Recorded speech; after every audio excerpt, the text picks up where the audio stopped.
क्या आप भी उठते बैठते थकावट महसूस करते हैं, या आपका हार्ट रेट चेंज रहता है, या अगर आपको पसीना आने की शिकायत है और आपका वज़न या तो बहुत बढ़ रहा है या आपका वज़न बहुत कम है और आपका वज़न नहीं बढ़ रहा, और आपको भूख का प्रॉब्लम है, तो आपको प्रॉब्लम हो सकता है थायराइड हार्मोन्स का। जी, थायराइड हार्मोन जो है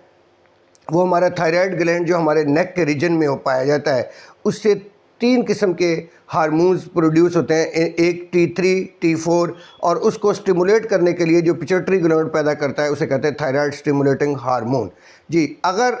आप अपना ब्लड टेस्ट करवा के अपने इन हार्मोन्स का पता करवा सकते हैं कि क्या हमें इन चीज़ों का प्रॉब्लम तो नहीं है। जी, अगर तो आपको आपको हाइपोथायरॉयडिज्म हो सकता है या आपको हाइपरथायरॉयडिज्म हो सकता है। जी, हाइपोथायरॉयडिज्म में क्या होता है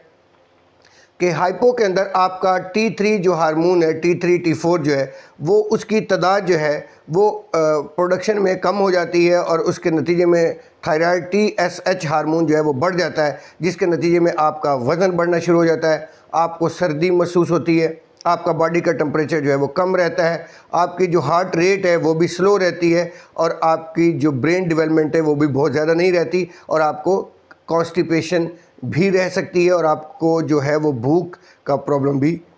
रह सकता है। इस कंडीशन में अगर आपको हाइपोथायरॉयडिज्म है तो आपको डॉक्टर देगा थायरॉक्सिन T4 जिसे कहते हैं, और T4 जो है वो उसकी इनएक्टिव फॉर्म में वो कन्वर्ट होकर T3 में कन्वर्ट हो जाता है। इसी तरह अगर आपको हाइपरथायरॉयडिज्म है, यानी आपका हार्ट रेट बहुत तेज़ चलता है, आपको बहुत पसीना आता है, आपका बॉडी गर्म रहती है और आपका वज़न जो है वो आप अंडर वेट हैं, तो समझ लें कि आपको हाइपरथायरॉयडिज्म है, आपका मेटाबॉलिज्म फास्ट है, तो लिहाजा आपको इस केस में एंटी थायराइड लेने की ज़रूरत होती है, या आपको डॉक्टर रेडियो एक्टिव आयोडीन जो है वो देगा। इस थेरेपी को आप इस्तेमाल कर सकते हैं, और जिससे आप इसके लिए सिंपल से टेस्ट है, आप ब्लड टेस्ट करवा के अपना